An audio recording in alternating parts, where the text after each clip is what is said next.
I'm honored to introduce our two panelists for this session, and I want to express our gratitude to them for joining us today. In the Senate, Barbara Boxer chaired the Senate Environment Committee and was an early and powerful voice on a range of issues, from blocking oil drilling in the Arctic National Wildlife Refuge to the Northern California Coastal Wild Heritage Wilderness Act, which was signed into law by President George W. Bush. She became a prophetic and effective voice on the defining environmental challenges of our time. She's also been a fellow at the Center for the Political Future, and she's a member of our Board of Counselors. For 10 years, Garret Graves represented Louisiana's 6th Congressional District in the House of Representatives. Before that, he was staff director for the Committee on Global Climate Change and Impacts. He chaired the House Committee on Transportation and Infrastructure and was a member of the Subcommittee on Energy and Mineral Resources. In the House, he worked to build an environmental platform Republicans could rally around, and he made environmental issues and climate a major focus on the committees he both chaired and served on. So the three of us will have a conversation for about 45 minutes and then open this up to questions from the audience. So let me start with this. We have moved from an administration dedicated to addressing climate change to one that at least seems hostile to the effort. Garret, do you agree with that assessment? And the $64 question, do you see a pathway for Democrats and Republicans to cooperate in tackling climate change? To answer your first question, no, I don't see a hostility toward it. As a matter of fact, I think if you actually take a step back and look at it and actually look at math, look at science, you'll see that in many cases, Republican policies have resulted in better environmental outcomes. And I want to be crystal clear. I will cite chapter and verse. I'll point you to statistics and studies on this. Spent a lot of time studying it. And let me give you one last thing, Bob, why I actually have a lot of hope. You can look over the last about 20 years. And over the last 20 years, the United States has led the world in reducing emissions. The United States has led the world in reducing emissions over about a 20-year period. And as a matter of fact, we've reduced emissions more than about the next 7 emissions-reducing countries combined. 20 years, as you know, transcends both Republican and Democrat administrations, and it's been fairly consistent. So for those of you that are here that are very concerned about trajectory of the environment and how it's being treated, I think if you look back historically, there's actually some really good news and good trends that are there. Barbara, what's your reaction to that? And then I have a follow-up for you. I'm glad you answered it that way. I'm so happy. Can you hear me? Yes. Okay. I agree and disagree with your analysis, which that's not bad. We agree on half the things. I think there are some red states that are doing an amazing job. For example, shockingly, we learned from Jennifer Granholm, Texas leads the way in terms of the percentage of renewables, right? South Dakota, terrific. California's doing great. 60% of our energy is from renewables. We're a very big state. That's a very big accomplishment. But I have to tell you, as someone who doesn't like to admit failure, I don't know any politician that does, I have 2 things. People ask me, Bob, what are your biggest regrets? So one is I couldn't stop the war in Iraq. I kept trying for so many year after year after year. It was so hard. It took a new president, and finally it was over. The other one is we lost our fabulous legislation, which the House had passed, to put a price on carbon, which would have solved the whole problem all those years ago, 2009. And we did have a couple of Republicans. It is true. John McCain was with me. Olympia Snowe was with me. Outside of that, no way. No. And I had a couple of Dems that were no, but the vast majority were yes. That was a turning point, and I'd like to be a little more optimistic about national, action, but that was the moment. But I do think, and I'll close with this, listening to all the voices before me, I think we need to change the way we talk about it. We need to find the common ground, which is the point of this whole exercise. I'm not giving up, but I have to say, I don't feel that way about Trump. I don't see him running around saying anything but climate change is a phony hoax. So I hope you're right and I'm wrong. Let me put it that way. So do you think this is inevitably a partisan issue? No, because look out the window. Look what's happening. You'd have to be completely blind to the climate. I'm not talking about the weather. We know there's a difference between the weather and the climate. People are beginning to see, as we sit here today, there are a lot of red states that are in deep, deep trouble. So I think once people connect the dots, and we have Republicans like this who are willing to say, yes, this is the truth, and let's find the best way, the least disruptive way to deal with it, I think we can do it. But I'm done, lecturing people and trying to convince them that climate change is real. If you don't know it by now, you don't have a heartbeat or a pulse. That's how I feel. I'll give the next question first to you, and it goes back to something that Secretary Granholm was saying. Yeah. Reducing carbon emissions, as she suggested, is core to solving the climate crisis. At the same time, there is a kind of bipartisan consensus that for the immediate future, the U.S. has to produce more fossil fuels. In fact, the Secretary said that there were more permits issued for drilling and natural gas exploration under President Biden than under the first Trump administration. How do we balance these two imperatives? Well, we got to move away. That's what we did here in California. You move away. Why? Because guess what? We have a plug-in hybrid car.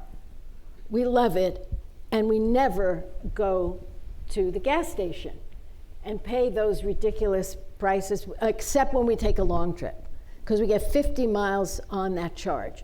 So I think that the way you do it is slow but steady, and I don't object if we've already approved of drilling, but as far as doing what Trump wants to do, which is to open up our magnificent parks, our beautiful wilderness areas, which he's not really allowed to do, but he wants to do it.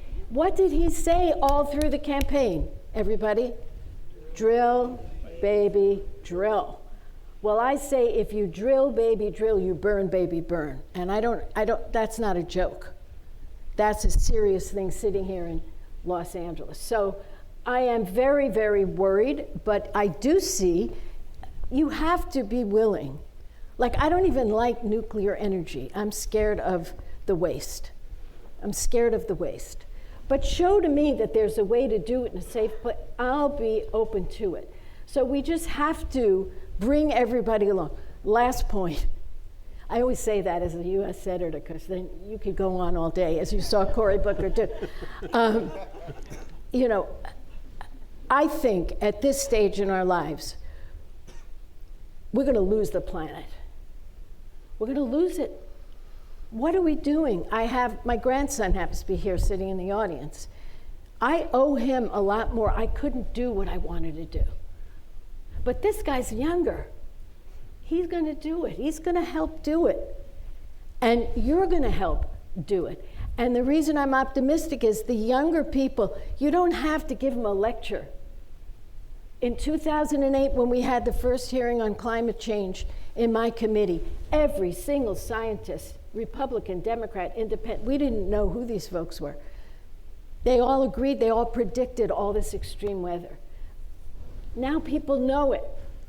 So I think there are ways that we can do it. A little all of the above, moving away gently, because too much is at stake. We can't lose the planet. So Garret, as you do it, because you're younger, how would you strike? Just had a lot of cosmetic surgery. How would you strike the balance between fossil fuels and the need to reduce carbon emissions? Yeah, Bob, I got to tell you, I'm gonna address your question, but I've been sitting here for hours and I've been listening to everything going on, and it's crystal clear to me why this nation has such a divide on energy policy. They're fundamental disagreements and, quite frankly, fundamental misunderstandings of reality. What I said a little while ago about the United States leading the world in reducing emissions, I'm going to guess that was probably news to most of you in the room. Let me give you some other things that'll perhaps shock you, and I encourage you to fact check me. Emissions went down more under the first Trump administration than the Biden administration. We're still waiting on the returns from 2024, but I'm pretty sure that that's going to remain accurate. Let me say that again. Emissions went down more under the Trump administration than the Biden administration. So everybody here saying the guy's wrong, he's making up, fact check me, please. Let me say again, 2024 numbers were going down even before, number one. Yes, they were. The data's out there. The emissions went up in the first 2 years of the Trump administration. He said it was COVID. The Biden administration. Yeah, he did. Yeah. Which COVID absolutely contributed to it. But what it also shows is there's a linkage between economic activity and energy utilization, which means you potentially gut the economy. So let's talk about a few other things. So here we are in California. So California says, hey, model your energy portfolio, your energy systems after us. California has the 8th worst emissions growth in America, most dependent state upon oil from the Amazon rainforest, least reliable grid in America, more than twice the electricity rates of my home state of Louisiana. I can go on and on. Why would we want to replicate or scale out these things? So look, all day long I can sit here and I can continue to divide this issue, continue to push people away, can continue to make this a more partisan issue. But what I think is really important is before we start talking about policy, that what's most important is that we agree on a set of facts. Let me throw out something else to you. During the Biden administration, we saw them increase their dependence upon Russian oil. We saw Russia supplying the majority of natural gas into the European Union. Back of the envelope numbers, and you're welcome to fact check me on this too. Back of the envelope numbers, if we had simply replaced 1 year of natural gas that was going from Russia to the European Union, instead replaced it with US, natural gas, we would have reduced emissions by about 218 million tons. Any of you involved in emissions reduction projects? 218 million tons. One of the reasons we need to continue producing oil and gas to some degree, and I want to be crystal clear, I am fully supportive of reducing emissions. I think we have an obligation and responsibility to do so. But we need to make sure we're being thoughtful and using math and science in doing so. Because the Biden administration's own numbers say that you're going to have up to an 80% increase in natural gas demand in developing countries, up to 80% growth in natural gas demand. Guess where you have the lowest carbon intensity natural gas in the world? Or one study says the lowest, another says the second lowest. In the Gulf of Mexico and the United States. So why would we not produce if we have that type of demand increase? Why would we not produce where you have the lowest carbon intensity? So we need to make sure we're doing things factually. Bob, I'm going to answer your question right now. Look, one of the reasons we have such a big partisan divide on this thing is because of the way that we talk about it. I have 3 kids. I care about the environment. I was a wilderness instructor and spent months out in the woods teaching wilderness courses. I care about the environment. I've spent billions of dollars restoring the coast of Louisiana after Hurricane Katrina. We've got to think about how we're talking about this. Look, something that the senator and I will totally agree upon, but we're going to probably approach it or talk about it differently. If we're going to go into a community and we're going to say, hey, if I'm going to go into Republicans and I'm going to say, hey, I've got a strategy to where I can reduce your energy consumption, I can have lower utility bills, and I can reduce the cost of building that widget in your factory. Republicans will be like, heck yeah, paying lower costs, I'm more competitive globally, saving money, yeah, all day long. Well, that strategy is energy efficiency and conservation, something that I'm confident Senator Boxer is fully supportive of. It's lowering energy consumption, which means you're going to have lower emissions. So there are ways that we can approach these things and talk about it. And the last one is what I did after Hurricane Katrina, rebuilding levees and coastal wetlands after the hurricane. We came in and we built coastal resiliency projects using every tool in the toolbox, including ecological restoration as well as structural. And in doing so, if I'm talking to Republicans, I'm talking about how the strategy of investing dollars in the right projects actually saves money because your communities are more resilient. If I'm talking to Democrats, I may highlight the ecological productivity increases of what we're doing. So look, words matter. There are things, and I know that Senator Boxer, in fact, worked on the water resources bill in her committee to make sure that some of this stuff happened. So there are ways we can work together. And I do think that you're seeing Republicans engage on this issue a good bit more. But I think, as I started, there's some facts that we need to talk about and some strategies that have actually been incredibly successful, including the use of natural gas that has resulted in some of the largest reductions in world history in energy emissions that need to be on the table for some period of time. Barbara, how do you react to all that? Okay. California, we are doing great. I don't know what that all was about. I Happy to respect share. you. Yeah, sure. I'll check your facts. Please. But we are way ahead of where we're supposed to be. AB 32, remember, passed a long time ago. By 2050, we want to be zero emissions. We are doing better than we thought we could do, despite the fact that on the national level, we go up, we go down, we go in, we go out. And I do want to point out, whether it's Trump as president or Biden as president, many states are taking the lead on this. You know that. Some of the states are terrific. A lot of them are red states. I told you before. If you look at the list of 10 states that have the most renewables, I think you'll be a bit surprised. So it isn't. That's despite the lack of national leadership on certain years. So I think that's good. Now, California is a perfect state to talk about because we have the best GDP in this country by far. The best GDP, because there are yes, thank you for that. There are so many jobs in the renewable area that I think we can agree are good paying jobs that have to be done here. Tariff away. I can't stand what's happening when I'm talking about that. But you can't have somebody in China standing there and making sure that they're putting solar panels on the roofs, okay? So it's so good for jobs.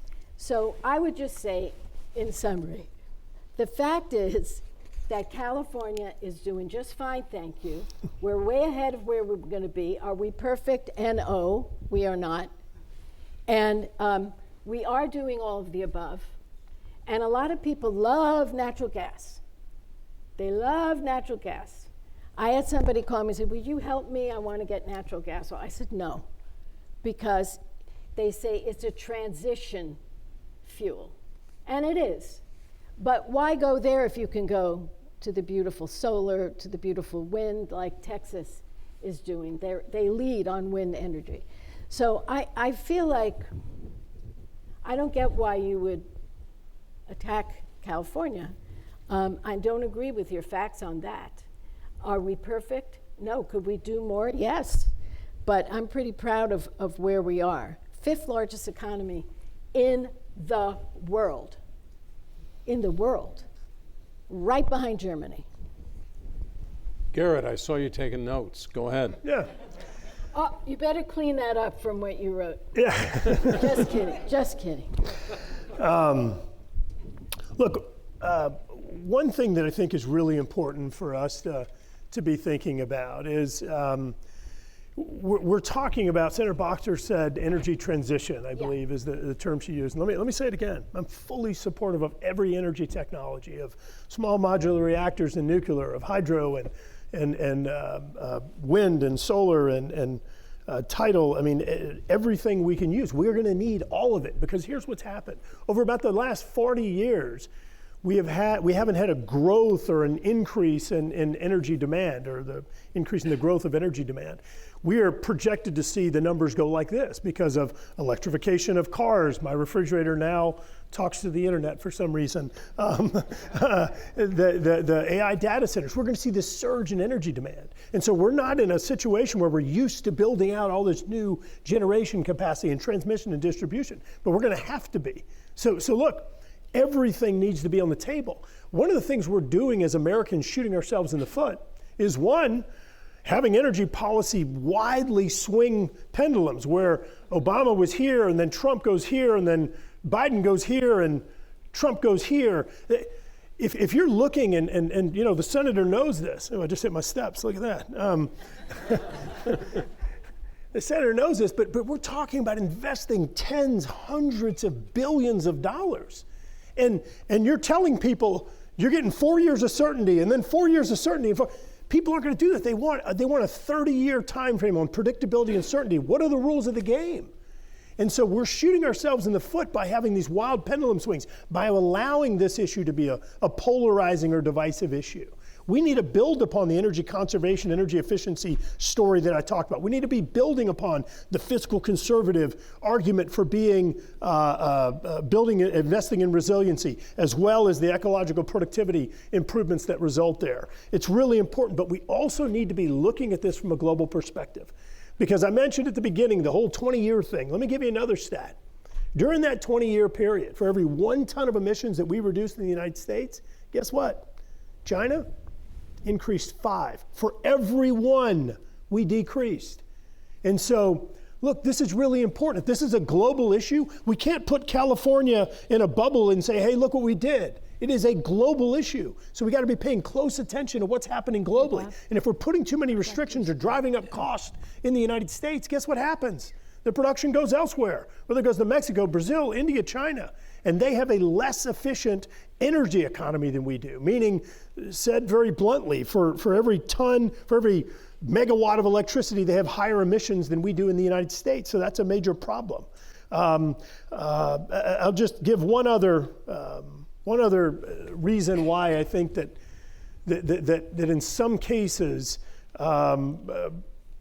Republican President Trump policies can actually result in better outcomes. There was something called the Clean Power Plan that was put in place by President Obama. And it was intended to reduce emissions by 32% off a 2000 baseline by 2030. I'll say that again. Reduce emissions 32% off a 2005 baseline by 2030. President Trump came in, and it was an Obama policy. He yanked it and said, yeah, we're not doing this, all kinds of legal fights, everything else. But you know what happened? That target of reducing emissions by 32% by 2030, we actually exceeded it by 2019, exceeded it. And one of the reasons why is because President Trump took the handcuffs off of the technologies that could be used to help achieve that target. So we exceeded it in 2019, not in 2030. And so look, let me just say again, don't go into this administration all prejudiced, climate doom and gloom, energy doom and gloom. I think that looking back at history, that some of these numbers actually prove that we could actually be on a good trajectory, but I think it's going to take depolitization of this issue, and I think it's going to take Republicans and Democrats working together and trying to talk to one another in a way that actually resonates with both. I do want to go to the global context in a minute, but I think Senator Boxer is quite anxious to comment. Yeah, I agreed with 97.5% of what you said.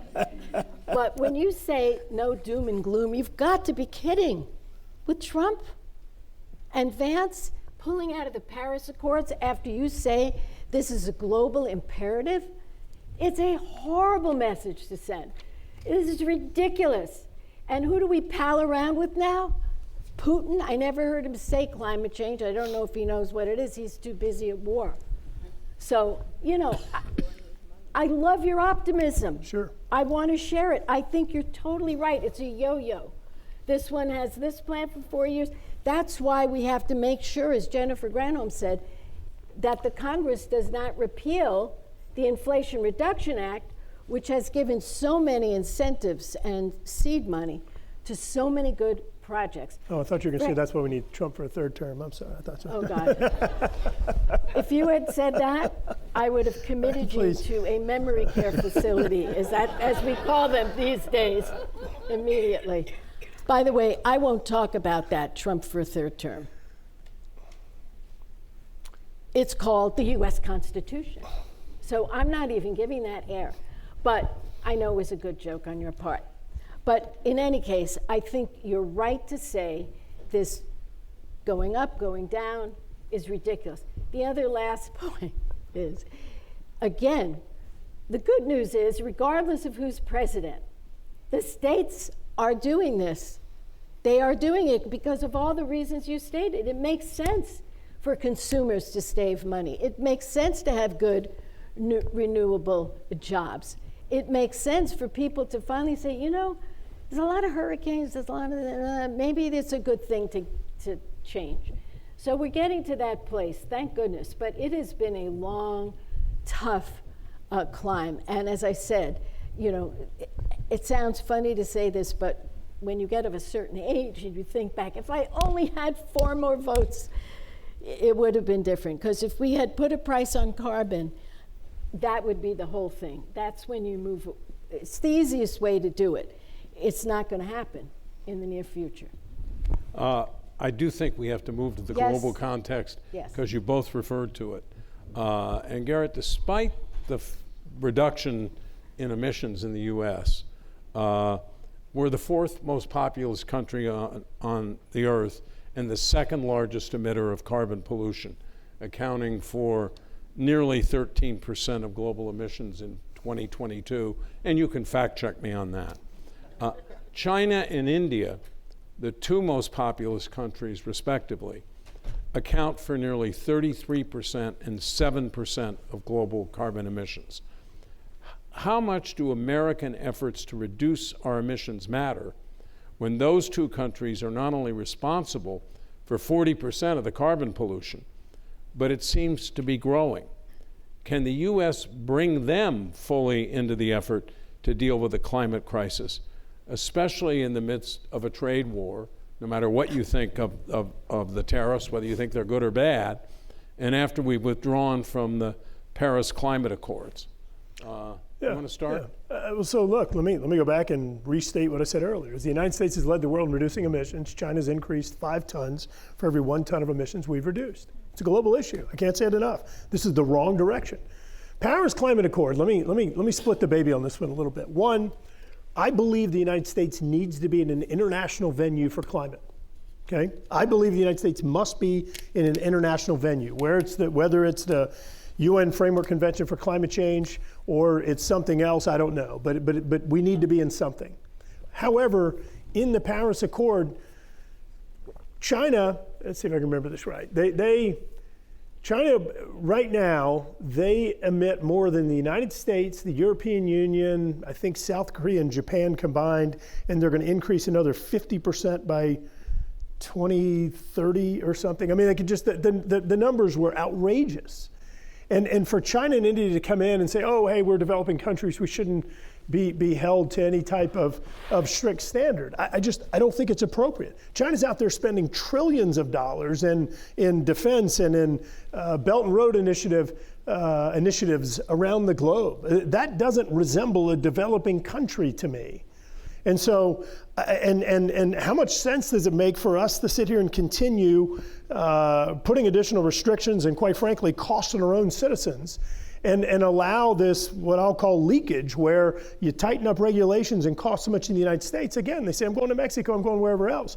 So, Bob, tying it back to this tariff thing, I actually think, and President Trump even said yesterday, how other countries that he's putting tariffs on, that they're emitting much more pollution in the globe than the United States does. If you care about the environment, if you care about American workers and our values, then believe it or not, there's actually some background to the tariff strategy that makes sense. Do I think this is going to be in place forever? No. Read The Art of the Deal. Trump's doing this to create leverage. He wants to negotiate with these countries and do something that makes sense. I think that the United States and California has been a leader on some R&D technologies, but the United States is going to be the country. Actually, Secretary Granholm was talking about the national labs. Our national labs are gems. They're incredible treasures that we have here in this country. But we're going to be the ones, there you go. Yeah, go. Keep talking, you're great. We're going to be the ones that are going to pioneer these technologies. We are. I'm confident in American ingenuity and American innovation. We're going to pioneer these technologies that are going to be life-changing, whether it's fusion, as she was talking about before, whether it's a proliferation of SMRs, the small modular reactors, or combinations of other technologies. I'm confident we're going to be able to pioneer this stuff, but we've got to make sure that what we're doing, that our strategy is looked at in a global sense to where we're not shooting ourselves in the foot, and we're not giving a competitive advantage to these other countries. Because you could actually make an argument that by not taking on the tariff situation, that what we're doing is we're actually incentivizing more global pollution. You could make a good argument for that. Think about what Secretary Granholm said about the was it Greenfield, Michigan, I think, the car manufacturing facility. If they're paying workers $1 something in Mexico, do you really think that they care about the environment as much as we do here in Mexico? No, and so we really need to be thoughtful. I don't think that these approaches are not, the tariff approaches are exclusive or I think that they actually benefit some of the global environmental objectives that we have in the United States. Barbara, what do we do to get China, India, and other countries to? I will tell you, but I love, this was so interesting. Can I respond? Yeah. Thank you. So you said, which is so intriguing, that Trump is doing the tariffs to put pressure on other countries. And so he's putting pressure on China. So the reason he's doing this is to get China to do more on climate change. I don't think so. I honestly don't think so. That's not what I intended to say. Okay. If it came out that way, I apologize. No, you don't have to apologize. But it was a novel thought. But I do want to be clear that will be an outcome. That will be an outcome of a tariff strategy. We'll see. We'll see if China, we'll see what happens. I don't think what Trump did had 1 ounce of anything to do with climate change. But maybe you're right. Maybe it's going to help us in some way. I can read you exactly what Did he he said. say that? I'd I'd love to hear it. All right, I won't read it all to you because y'all will start throwing stuff at me. No. I don't know. I think some people will. No, they're not. He said they manipulated their currency, subsidized their exports, stole their intellectual property, imposed exorbitant VAT, value-added taxes, to disadvantage our product, adopted unfair trade rules and technical standards, and created filthy pollution havens. They were absolutely filthy, but they came to us, they said we were violating and we should pay for it. Okay. By the way, we're not here about tariffs, but I don't understand the VAT argument because value-added taxes, for example, in Europe, are equally applied to their own products and to American products. So there's no differential disadvantage for the U.S., I think. But what President Trump announced was effectively tariff reciprocity. I mean, there's not equality in there's not tariff equality around the globe. I mean, for example, the United States, what is our tariff on China is like 3.3%, and theirs on us is 7.7% or something. Ours on them is now going to be 56%. Okay, wait. And talk about putting pressure on. Anybody here got a 401k? Yes. Barbara? Okay. This is turning out to be fun. Creating pressure on these countries. That doesn't make sense. Why would you create hostile pressure on Canada, our best friend ever? And these aren't reciprocal. If you believe that, I have a lot to sell you down the street. The fact is, that is simply not true. The fact is, the Senate voted to take off the tariffs on Canada, and 4 Republicans came with us. Yes, thank you. That feeds into your point. Maybe there's a little more bipartisanship here or there. But I want to get to your first question, which was, why would we do this when China is doing all the, How do we get them? How do we get them, and how could we do this and all? Let me just say this. I'm a believer in leading by example. I tried it, right? One person likes it, but she's my sister. So you got to discount that. You lead by example. You do that as a congressman. You do that as a senator. You do that as the leader of this center. You lead by example. America's always done that. We've not always done it, I have to say again. Has often done that, especially in the environmental arena. We're the ones who said air pollution is killing people right here in Los Angeles all those years ago. We can do this. And guess what they showed? Cleaning up the air, cleaning up the water, you create good jobs, you get a healthier population, people feel better, they live longer, all of those things. And so for me, just saying, and this is not what the congressman said at all, but there are those who say, forget it. You know, China, India, it doesn't matter what we do. It matters what we do. It matters what we do. And again, taking it to our state, if you look at our GDP, if you look at the progress we've made, if you look at the renewable jobs we've created, if you look at some of the improvements in air quality that we've made, we are showing by example. And that's why it makes me really sad when some say, give it all up because China's doing the wrong thing. And when China sees that, yeah, you can be very, very, very, prosperous by doing this, they'll follow our lead. That's what I think. Otherwise, we're doomed. Otherwise, we're doomed. So let's move back to the attempt to get some bipartisan action here. Here, this is back to you. Garret, what's the most persuasive case you can make to your fellow Republicans to convince them that we have to act decisively to solve this crisis, and that to do that, they probably have to work with Democrats? Yeah. So, Senator... That's just a question. Excuse me, Secretary Granholm mentioned earlier that Republicans have a climate caucus that, if I remember right, I think it's the second largest Republican caucus in the House of Representatives, and it is a Republican climate caucus. There's a senator from Utah, John Curtis, that we worked with. There's a congresswoman from Iowa, we refer to as 3M, Marinette Miller-Meek, excuse me, who's the leader of it now, and so it's showing that there is growing interest on the Republican side to address the issue. Bob, I think that what makes the most sense is to go back and identify those areas where, as I mentioned, I apologize for triple tapping on this, but where there's common ground, even though we may approach it, Senator Boxer may be at the table for a different reason than I'm at the table, but it achieves the same outcome: efficiency, conservation, lower emissions, improving the competitiveness of U.S. businesses, lowering the cost of being a household in the United States. Those are all win-wins. There's nothing partisan about that. There's nothing we'd fight over. And so how do we identify more opportunities for those win-wins?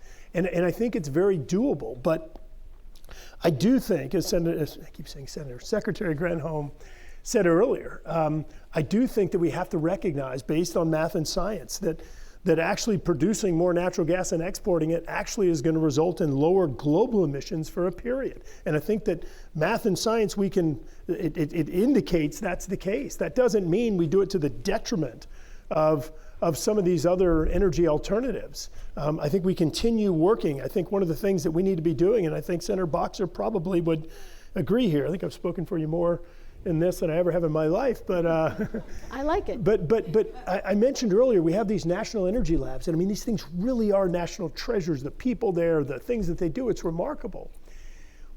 I asked Senator Boxer, and I'm a former member of the House, I can't answer this question. What is our national energy research and development strategy? What is our strategy? I'd argue we don't have one. If you were a business, if our country were a business, you would look at your assets and resources. You would develop a research and development plan. You would identify where you have obstacles and impediments to things like achieving a faster net zero trajectory. And you would use our national labs to help to bridge those gaps, to help to figure out technical solutions, even if it's working with private companies to figure this out. I think it's something else that we need to be doing moving forward. And so, look, I believe that if we can put our swords and daggers and guns and other things down as Republicans and Democrats, not just on this issue, I'll tell you across the board, I think we've got to do it and realize that the other party's not the enemy. They're not. The enemy is off our shores. And that we need to be working together for what's in the best interest of Americans. And I think that this is an area where we absolutely can make a lot of bipartisan progress if we can start talking to one another, with one another, and listening, not talking at one another. Barbara, how did you make the case for bipartisan action? And do we have to do more? Do we have to cast it in different terms? Do we have to find a new way to talk about it? Well, I look at the whole issue as a win-win, and I don't look at it ideologically at all. I think we know what we've got to do, and we also know who doesn't want to do it. The big oil, the fossil fuel companies, we got to work with them a little bit too. You know what I mean? Some of them are diversifying. I think Jennifer Granholm talked about that, and that's a good thing. If we could get that and that alone, right? Because the money that they put into politics, don't ask and I won't tell. But there's so much money that they give to certain people in very important positions in the House and in the Senate. So I do think we have to pose this as a win-win. And I agree so much with you. I come to the table for a certain reason, you may come for a different. It doesn't matter. We don't have to yell at each other about that. But if we say we come to the table and consumers get a break, and maybe that drives me tremendously to the table, and you say, you know, startup business is going to get a break. I like that too, and you like the consumer. We can do this thing. And the problem we have is that there are 100 people in the Senate, each one of them, and I could speak from experience, wants to be president. That's true. It's hard, you know, to get everybody to just sit down and work as a group. In the House, they're so ideological over there. There's a lot of problems in the House right now. It's hard to do. So I think that's why I keep coming back to the states as a laboratory. Because this is one area where you have states red as bright ruby red and blue as bright blue that both have decided it's in the best interest of their people for all kinds of these differing reasons. For business, for consumers, for cleaning air, for all these things, for saving the planet. Some of them even think that they can come together. So look, I am optimistic on the point. I have to be optimistic because if we don't do this, time will run out. That's the issue. You know, when you talk about exporting natural gas, I get it. It's so much better than oil, for sure, in terms of the emissions. How many years do we have, though? We got to move a little quicker to the cleanest of the clean. And last point that I really agree with, I love the idea of a plan that could, it would be great, whatever president or whatever, I don't care who would initiate it, where we have the Department of Energy sit down with, you know, I was going to say HHS, Health and Human Services, but I think I'll take that off the table for the moment. And just say, Department of Energy, come up with a really excellent plan to move us to the cleanest of energies and how we do it.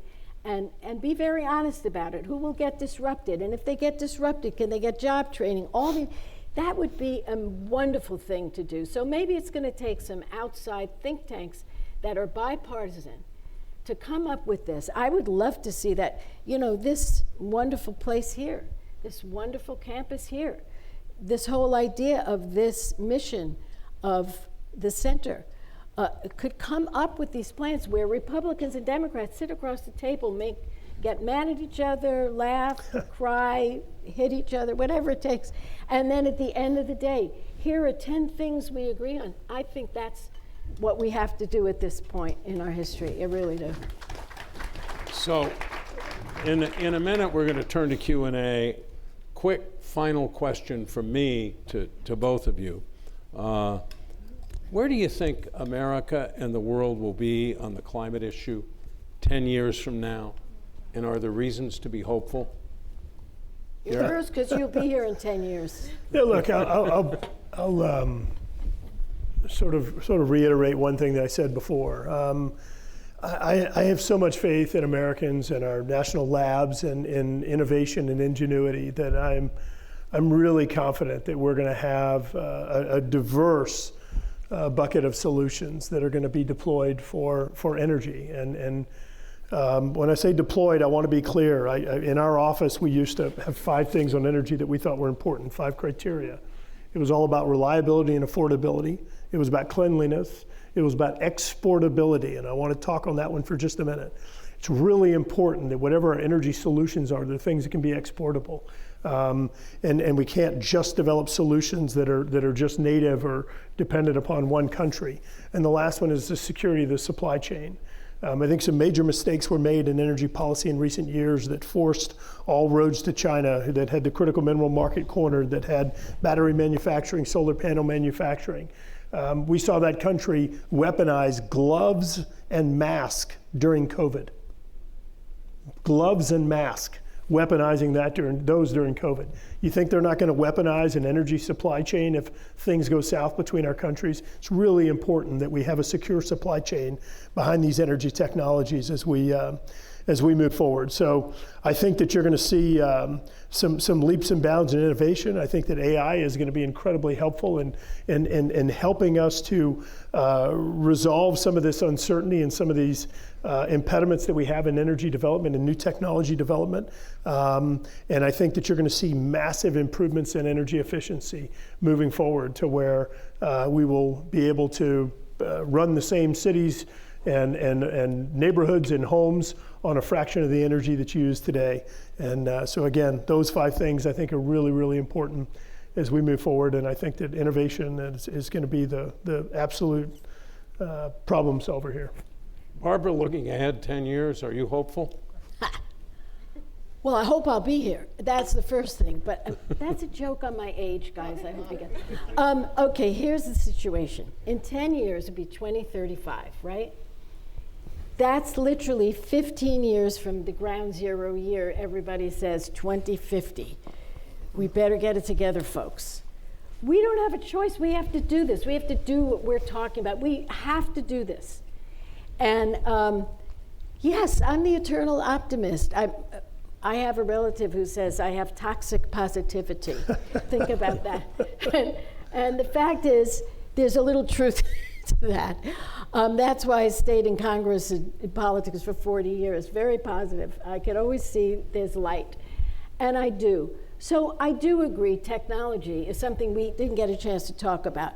AI is interesting because it's going to be able to predict some of these extreme weather events so we can adapt better than we're adapting. Adaptation is important. I don't have to say that here in Los Angeles. We cannot keep on going. As I said, sitting here now, there's some horrible things happening. So I think the more people see the results of unchecked climate change, the more we'll have, perhaps and hopefully, the support to move forward. And carbon capture, I always believe there's going to be a way. Stu and I, my husband who's here, we've been together, married for 63 years. Wow. Can you give him a round of applause? Oh my God. It's really kind of amazing. But we went, was it in Norway or, Stu, was it Denmark or Norway where we saw that rock, they turned the carbon into this beautiful marble rock. We were in, you don't remember? Uh-oh, trouble in River City. But you may not have been with me on that particular trip, but we did see what they were doing in one of the Nordic countries. Iceland. It was Iceland. Oh, thank God you're here. In Iceland.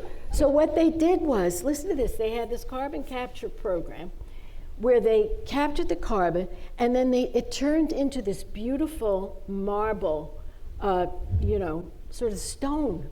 And I don't know whatever became of it. Maybe it was too expensive to duplicate. But somebody is definitely going to come up, whether it's in, I've seen in my lifetime so many wonderful things, so many cures, so many, unexpected advances. Somebody's going to do this. They're going to figure out how to capture the carbon because the trees, the oceans, they're getting, how much more can they take? It's not good. So we need to figure out a way to capture that carbon. So I think in 10 years, if my positivity today is living on, we'll be in a place where technology has given us some wonderful exportable solutions, okay? And we have come together as a nation, even though we're still mad at each other on this and that and the other, that we have come together to save our planet. And this is my hope. Okay, let's turn this over to questions, and I'll alternate between mics. So let's start here. Yeah, so I don't know, I haven't been to like any of these events, and this is probably my first time speaking to any like current or former member of Congress, but I'm seeing how you guys, I don't want to be disrespectful, and this question's a little disrespectful to both of you, but it's also, I'm trying to make a point, and hopefully it will help. I'm 2/3 of this conversation has been like discussion of useful, good discussion, and 1/3 of it has been saying, oh, under my party it was better, under your party it was worse. And this is not even, this is not on the floor of Senate or the House. This is just in a panel. And I'm just wondering if you as private citizens, you and all of us have one of millions of votes to elect certain officials. As Congress people, you have one of 100 or one of 435. Yeah. So if that's not your vote, obviously your vote matters, everyone's vote matters, but your one vote, the one vote of a congressperson matters so much more. It has so much more effect. So how can we get past that? If the people in both parties who do want to help with climate, how can they? I get it. I think work together. I think people get your I question. I get it. Why don't I try first, then I'll pass it off. So here's the thing. There are differences in the parties. I don't think we have to run away from that. Big deal. So what? But the fact that we were talking 2/3, not as Republicans and Democrats, but as Americans, it should give you hope. It should give you hope. Because in most conversations, it's the opposite. It's 2/3, wah, wah, wah. So I think this should give you hope, because we have found common ground in 2/3 of our conversation. But we're not going to be phony and say the other party's perfect. That wouldn't be real. That's my answer. Yeah, thanks. So I'm going to quote Senator John Fetterman from Pennsylvania. Congress has become OnlyFans for politicians. OnlyFans is a porn online site. And he's right. And let me be clear. I believe that Congress has become this theatrical thing. And if I were to ask you to name members of Congress that you're aware of, you probably would say names like Matt Gaetz and AOC. I'll also ask you to look at the Center for Effective Lawmaking. Those are two of the least effective members of the entire Congress. And so the reason I say that is that in my opinion is with social media and a lot of other changes, there's a perverse reward mechanism in place right now that actually rewards those that are more bombastic, provocative, viral, and it doesn't reward actual getting things done. It doesn't reward the problem solvers, the solution finders. And I think, you talked about the power of a vote of a member of Congress. Well, let me remind you, who has the most powerful vote for president in the entire country? You do. Everyone's vote's worth the same. And so I think it's really important that people, whether you're electing a town council or president of the United States, that you're looking at these people, and it's not, oh, I recognize that name. It's that, oh, I actually researched this person. They delivered change, delivered results, addressed priorities in our community. Over here. I agree with that. Yeah. Hey, yeah. and real quick, I see we got 5 minutes, Bob. I'm going to take over your job. If we can go speed round with quick questions and quick answers, we'll try and get through everybody. You got it. All right, cool. I'm actually going to go 5 minutes more than that. All right, love it. All right, I'll make it quick. So yeah, my question is about the importance of messaging. And I work in media, and I hear people in Silicon Valley talk about how they kind of rolled back their messaging on sustainability because of fear of criticism. And I guess my question is, like, how do we expect our leaders to resolve an issue that a lot of them are afraid to acknowledge? And when you have a campaign or a president who's campaigned on, drill baby drill, how does that give us hope? There's a couple questions there, but yeah, the question is mostly about messaging, but really about how do we move forward with all that. Got it. Garrett? Sure. So real quick, look, I know you don't like the term drill, baby, drill. Bottom line is natural gas has been probably the most effective tool in reducing emissions in the United States, transitioning from coal to natural gas. Largest attribution of emissions reduction, I think the IEA said, in world energy history. So I think we're making a mistake by putting a bullseye on energy technologies. Instead, let's focus on emissions. If I can produce natural gas or even oil and pair it with carbon capture technology, it then therefore becomes indistinguishable from other renewable energy technologies in terms of its environmental profile. So look, I think we need to focus on outcomes, focus on emissions reduction. Don't focus on which technologies actually get us there.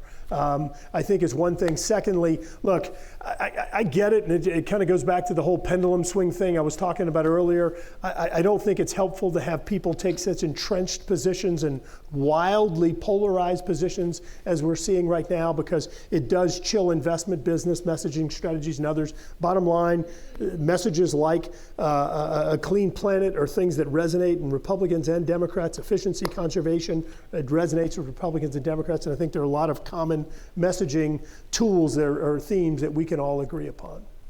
Barbara, you want to add to that? Just very quickly, I loved when Cory Booker said it's not about right and wrong.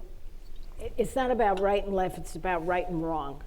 And I find that to be really, hey, let's just do the right thing. We'll do the right thing.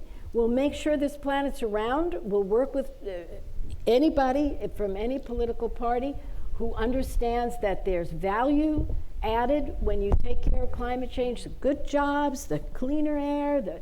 By the way, I asked a long time ago when I was in the Senate, what happens with the air quality when you get the carbon out of the air? Because we always say, climate change, but what about our lungs? And oh my gosh, it's enormous benefit. So I think if we can start messaging it as something that, yes, we can come together on because it's the right thing to do, rather than an ideological thing, I think we'll do well. Okay, I want to get 2 more questions in at least, but let's go fast. Let's have quick questions. Okay, thank you both for your service. There's been some debate about how much time we have left for climate change, a tipping point. Is it 5 years, 10 years, 20 years? I think if we can get closer to a consensus on how much time we have left, that might get to the urgency of the situation. So I don't know if you guys have talked to scientific experts about how much time they think we have left. Well, let me answer it this way. I don't have the exact years, but there was a fantastic article in the New York Times a long time ago. It just stuck with me. What we're up against is we're either going to have a planet that's unpleasant to live on, that has a lot of these issues that we're experiencing. We live in Palm Springs, and the summer was over 120. Or we're going to have a planet that's uninhabitable. So are we going to have a planet that's unpleasant? That's really where we are right now, frankly, in terms of the temperature rise, or uninhabitable. So I'm pushing for a planet that's unpleasant, not a planet that's uninhabitable. But to me, they keep saying 2050, but maybe you have some more, Garrett. Yeah, look, reality is I don't think that there's a model that gives us clarity on exactly how much time we have left. And one of the deficiencies in the models, as I appreciate, is that the feedback, meaning how the biogenic environment responds to higher greenhouse gas intensity, they haven't been able to properly mimic or model that, I think, is where they've seen some of the bigger discrepancies. So I don't know the answer, but one thing that Senator Boxer said earlier, she talked about adaptation. I use the term resilience, whatever. As far as I'm concerned, they're largely interchangeable. I think you got to have a strategy that does both. because there's a certain amount of momentum that's in the system right now that we can't avoid. And so low-lying states like Louisiana, where you get a foot of sea rise and you're putting hundreds of square miles underwater.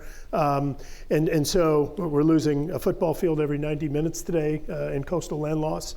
We've lost 2,000 square miles. I'll stop. But bottom line is that I think you've got to have a strategy working on both, working on emissions reduction strategies and adaptation. And part of the reality is that we're not going to be able to properly restrict or predict what some of these developing countries are going to be doing moving forward in regard to emissions trajectories. That's why I think you got to have both move in a parallel path. We're going to do one more question, and I'm sorry it's only going to be one more because this is really interesting, at least to me. Go ahead. Okay, I'm Neil Hurley. I'm a USC grad and a neighbor.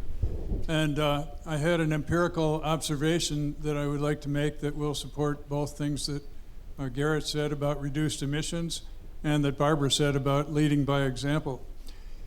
I went to USC from 1971 to 76. And the San Gabriel Mountains are a short distance to the north of us. And as I recall, I could only see them maybe 1 out of 100 days. And maybe it was 1 out of 200 days. 50 years later, my wife and I have moved back to this neighborhood. And now I would say I can see the San Gabriel Mountains 19 out of 20 days or more. Love it. And so it's reduced emissions. Yeah. Okay, how did that happen? I think the people of California insisted on a cleaner environment. They have emissions testing. We got rid of lead in gasoline. Okay, I've worked in Beijing, I've worked in New Delhi. The smog and air pollution there is horrible. Leading by example, I'm just wondering how the example that we have set here, and really I think it's the state of California, how that can be transferred to folks in different countries and say, okay, if you do this, then something good will happen. Well, I'll start off since I'm a Californian, and I'm happy that you asked this, and it's so nice that you could be here today. I think leading by example is the point. You're proving what happens, and if you can prove it to someone else. I remember there was some big thing in China, and they couldn't actually have the event because people couldn't see, they couldn't breathe. I mean, it's really incredible. There's so many benefits from this endeavor. And again, it's not just for people who breathe, which is pretty important, but also for the businesses that are involved in cleaning up the air. And that's where we come back to this notion. It's a win-win for us all. And I think it's a wonderful place to end this and why I have optimism. Last point, diplomacy. How important is that with these nations, you know? So I hope Marco Rubio will take a portfolio like this to these places and say, hey, we're happy to share our technology. Garret, last word. Yeah, sure. David can probably correct me, but I believe I saw a poll or a number of polls that said that Americans were willing to pay like an 8 to 10% premium on cleaner, greener technologies. So there's some tolerance there. Look, my 2 cents, and I feel very strongly about this, in developing countries, there's going to be zero tolerance. In countries that are looking for an economic advantage against the United States, there's going to be zero tolerance, meaning they're going to take the cheapest alternative no matter what. And so I think that what's really important is that, I talked about that national energy strategy, our research and development strategy and our national labs. I think whatever technologies we develop moving forward, whether it's fusion, whether it's small modular reactors or whatever other technologies, I think it's really important that they be affordable, because otherwise we're going to continue to see a growing trend of disparity between what's happening in the United States with downward trajectory versus what's happening in China or other countries where we end up having a global increase in emissions. So really, really important. But I got to tell you, I love to hear what you said about the change in your visibility and air quality here. That's great. Yeah, and I was in Beijing once, and you couldn't see 15 feet in front of you.